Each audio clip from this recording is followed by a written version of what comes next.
U.S. stocks closed lower on Tuesday, pressured by rising Treasury yields and oil prices as investors continued to assess the Federal Reserve's future path on interest rates. The Dow shed more than 0.5%, the S&P 500 lost 0.4%, and the Nasdaq dipped marginally.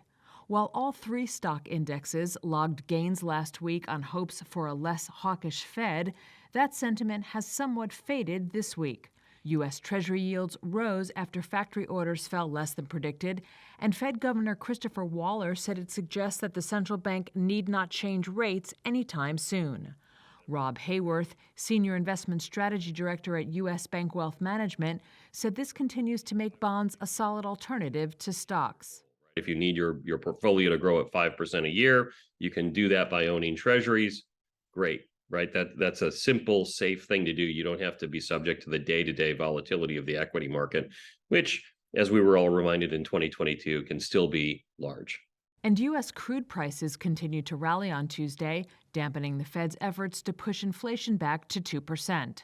Of the S&P's 11 major sectors, energy was the biggest gainer, closing up 0.5% after hitting a roughly 7-month high. Saudi Arabia and Russia earlier announced a fresh extension to their voluntary supply cuts. In company news, shares of United Airlines lost 2.5% after falling nearly twice as much earlier in the day, with a system-wide information technology issue forcing an hour-long aircraft ground stop. And shares of Airbnb rallied 7%, while Blackstone added roughly 3.5% on news that their stocks would join the S&P 500 index.